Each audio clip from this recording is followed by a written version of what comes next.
En ce qui concerne les musulmans, lorsque la première fois qu'il a été mentionné dans le Coran, dans la sourate Baqara, chapitre 2, verset 183, que j'ai mentionné plus tôt, que le jeûne était phare, à cette époque, les musulmans avaient l'habitude de jeûner 3 jours.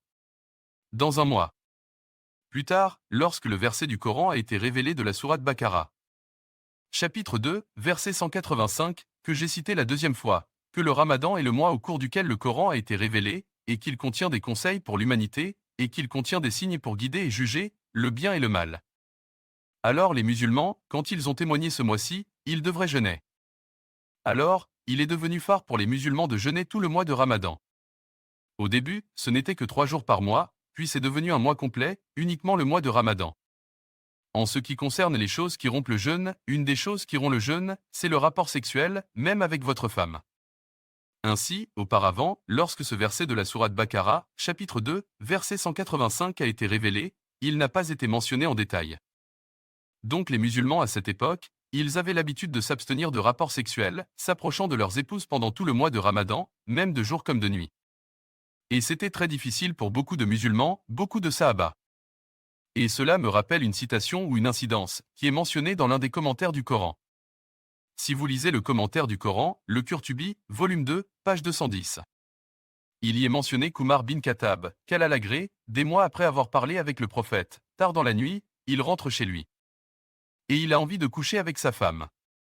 Et il passe du temps avec sa femme, et il a des relations sexuelles avec sa femme. Le matin quand il se lève, il se sent très mal. Il a honte. Il va immédiatement chez le prophète, et il dit que je demande pardon à Allah et à son messager pour ce que j'ai fait. Et mon âme était attirée vers ma femme, et j'ai eu une relation avec ma femme dans la nuit. Y a-t-il un moyen que je puisse être gracié, ou y a-t-il un moyen que je puisse m'échapper?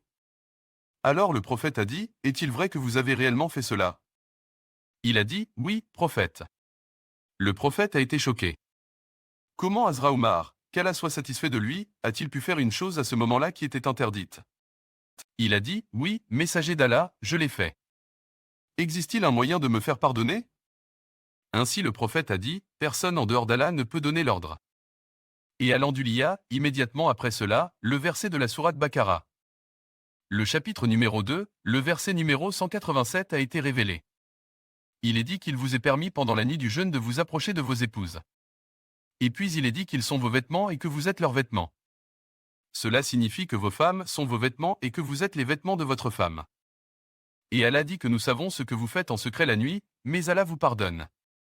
Et désormais, vous pouvez approcher vos épouses pendant les nuits de jeûne. Et vous pouvez manger et boire jusqu'à ce que le fil blanc de l'aube soit différencié du fil noir. Ainsi, lorsque ce verset a été révélé plus tard, sourate Baqara, chapitre 2, verset numéro 87, les règles étaient alors un peu plus souples. Qu'ils pouvaient avoir des relations sexuelles avec leurs femmes pendant la nuit, mais pendant la journée, ils doivent s'abstenir. De plus, en ce qui concerne l'alimentation, auparavant, avant que la sourate Baqara, chapitre 2, verset numéro 187 ne soit révélé, les musulmans pouvaient manger et boire après le coucher du soleil. Mais au moment où ils dorment, après cela, ils ne peuvent plus manger. Ensuite, ils ne peuvent manger que le lendemain après le coucher du soleil. Il y a donc un incident avec l'un des sahaba. Je sens qu'il travaillait très dur et qu'il jeûnait. Et quand il était temps de rompre le jeûne, il rentre à la maison et il dit à sa femme que je veux manger un peu. Alors ma femme dit qu'il n'y a pas de nourriture dans la maison, je vais juste la chercher à l'extérieur. Et elle sort chercher de la nourriture. Parce qu'il était fatigué de travailler toute la journée, au moment où la femme revient, il s'endort. Quand la femme rentre à la maison, elle voit que le mari s'est endormi. Alors maintenant, elle dit, fini, une fois qu'il s'est endormi, il ne peut plus manger. Alors cette nuit-là, il n'a pas pu manger. Le lendemain, il devait jeûner. Et le lendemain soir, il s'évanouit. Et les gens vont voir le prophète, que c'est ce qui s'est passé. Parce qu'une fois que vous dormez, vous ne pouvez pas manger. Plus tard, ce verset a été révélé, ce que j'ai dit plus tôt. Sourate Baqara, chapitre 2, verset numéro 87, qui dit qu'en plus d'approcher vos femmes la nuit, vous pouvez manger et boire jusqu'à ce que le fil blanc de l'aube soit différencié du fil noir.